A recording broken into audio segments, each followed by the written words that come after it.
आज linear equation का part 9 में दो चर वाले रैखिक समीकरण करेंगे। क्या क्या अभी तक हम जो है एक चर के ही कर रहे थे, अब हम क्या करेंगे, दो चर वाले रैखिक समीकरण।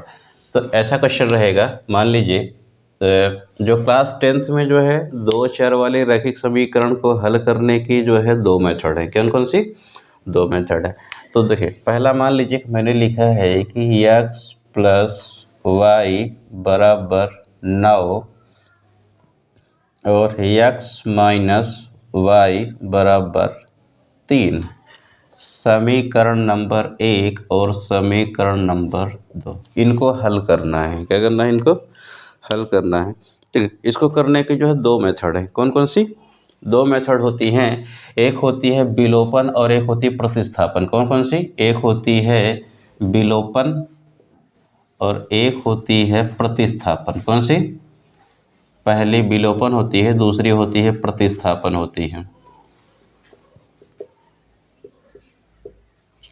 तो यदि आप लोग जो है भाई लीनियर इक्वेशन यानी रैखिक समीकरण हल कर चुके हैं, तो आप लोगों के लिए प्रतिस्थापन समझना अभी सही रहेगा। कौन सा समझना सही रहेगा?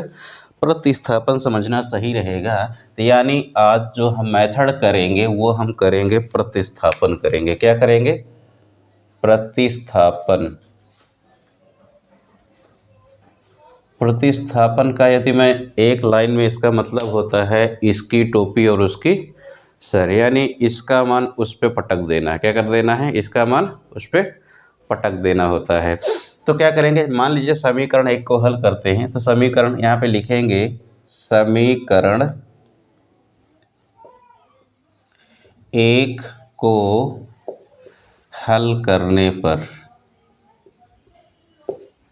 जब समीकरण 1 को जब हम हल करेंगे तो ये हो जाएगा x, देखिए समीकरण 1 को देखिए, x अपनी ही जगह पे है तो y को इधर लेके चले जाइए तो x बराबर हो जाएगा 9 माइनस वाई। इतना हो जाएगा, दिख रहा होगा, ये हो जाएगा।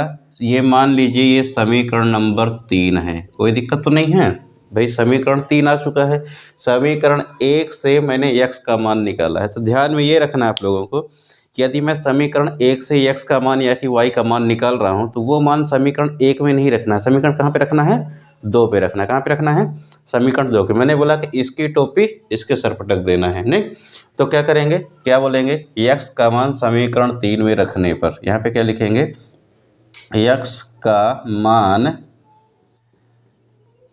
समीकरण 3 में रखने पर, देखिए समीकरण 3 में रखूँगा यानी x का मान, x की जगह पे क्या लिखूँगा, ये लिखूँगा 9 माइनस वाई।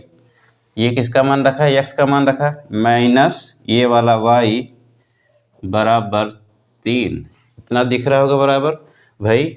9 माइनस वाई ये किसकी जगह पे है? ये x की जगह पे है, ठीक है। और माइनस वाई ये वाला बराबर 3, ये हो जाएगा। अच्छा, इसको हल करूँगा, 9 माइनस वाई कितना हो जाएगा? माइनस का 2y बराबर कितना हो जाएगा? 3 हो जाएगा। ये तो रैखिक समीकरण में हल ही कर चुके हैं भाई, सीधी सी बात है। ये प्लस में है, प्लस का 9 है, इसका पक्षांतरण करेंगे यानी माइनस का 2y बराबर हो जाएगा, प्लस का 3 तो रहेगा ही लेकिन माइनस का 9। ध्यान में रखें, ये प्लस में है, इधर जाएगा तो माइनस का 9 होगा, ठीक है। 3 में से 9 घटाएंगे कितना जाएगा, यानी x माइनस का 2y बराबर बचेगा इधर माइनस का 6 बचेगा। बचेगा नहीं बचेगा? तो यानी y बराबर जो बचेगा माइनस का 6 बटे माइनस का 2 हो जाएगा।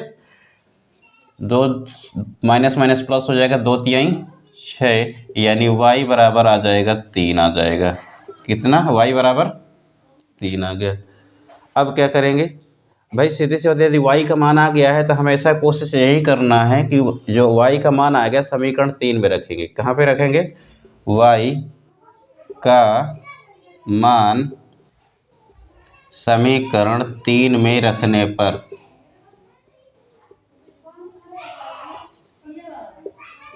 क्या हो जाएगा आपका, x बराबर 9 माइनस 3, भाई y की जगह पे 3, ठीक है।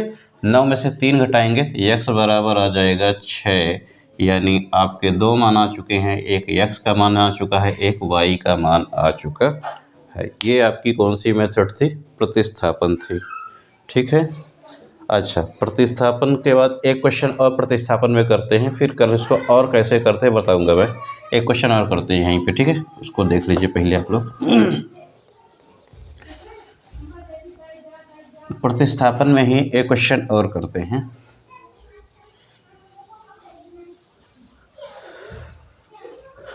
जैसे मान लीजिए कि मैंने एक क्वेश्चन दिया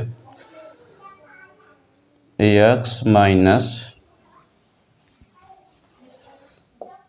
2x minus 2x minus y बराबर 6 और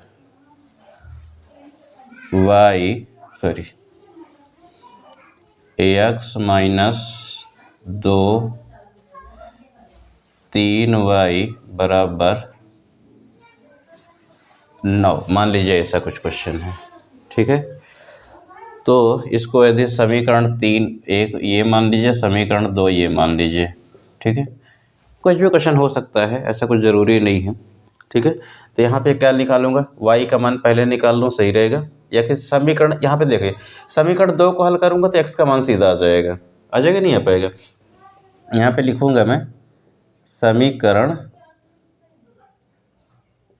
2 को हल करने पर, किसको? समीकरण 2 को हल करने पर, समीकरण 2 को हल करेंगे यानी x बराबर निकल के आएगा 9, ये माइनस इधर जाए क्या हो जाएगा? प्लस का 3y। ये समीकरण नंबर 3 हो जाएगा। इतना तो समझ में आ रहा होगा। अब देखिए क्या रखेंगे भाई, समीकरण 2 को हल किया है तो इसका मान कहाँ पे रखना पड़ेगा? समीकरण 1 में। यानी क्या लिखेंगे? x का मान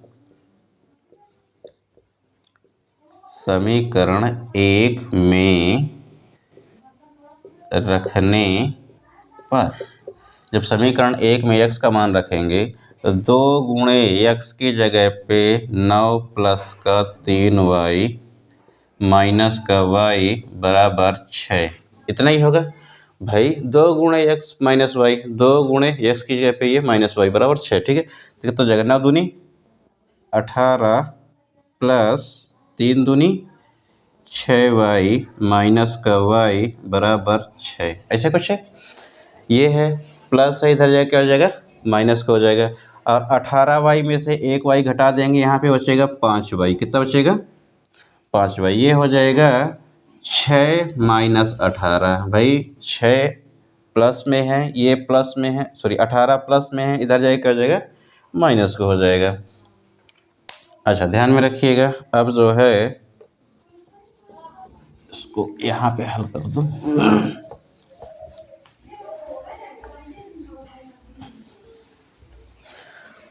हाँ, अब देखिए ध्यान में रखिएगा। अब 18 में से 6 घटाएंगे, कितना आएगा? यानी 5y बराबर आ जाएगा माइनस का भाव, -12। क्यों? क्योंकि 18 जो है माइनस की संख्या और माइनस वाली संख्या बड़ी है, तो y बराबर हो जाएगा -12/5। कितना आ जाएगा? y बराबर कितना आ जाएगा? -5/। अच्छा, इसको और आगे यदि हल करता हूँ तो 5 दूनी 10, 5 दूनी 10, 2.5 माइनस 2.4, यानी y का मान आ जाएगा माइनस का 2.4। कितना आएगा? कितना आ जाएगा? 2.4 आ जाएगा y का मान। अब y का मान समीकरण 3 में रखने पर क्या बोलेंगे? y का मान समीकरण 3 में रखने पर, ठीक है, तो ये हो जाएगा x बराबर हो जाएगा 9 प्लस 3 गुणे माइनस 2.4, ऐसे कुछ। तो ये हो जाएगा आपका 9 माइनस और प्लस क्या हो जाएगा? माइनस होगा। कितना होगा? 24 × 72, यानी कितना हो जाएगा? 7.2। नहीं, कितना बचेगा? यानी x बराबर आ जाएगा 1.8। कितना आ जाएगा? 1 ये आ जाएगा आपका 1.8। 8। भाई 90 में से 72 घटाएंगे तो 18 ही आएगा, यानी x का मान कितना आ जाएगा 1.8। इसी तरह आपका जो है ये आपका प्रतिस्थापन आज होता है। कल एक आध दो चार क्वेश्चन और करने की, कम से कम 2 क्वेश्चन तो करेंगे, और कल आपको कुछ ना कुछ होमवर्क भी इस संबंध में दिया जाएगा। ठीक रहेगा? ठीक है। और हाँ, एक चीज़ और ध्यान में रखिएगा, आप लोग जो है देखने के बाद जो है चैनल को सब्सक्राइब नहीं करते हैं, जो कि गलत बात है। ठीक है, ध्यान रखिएगा। ठीक।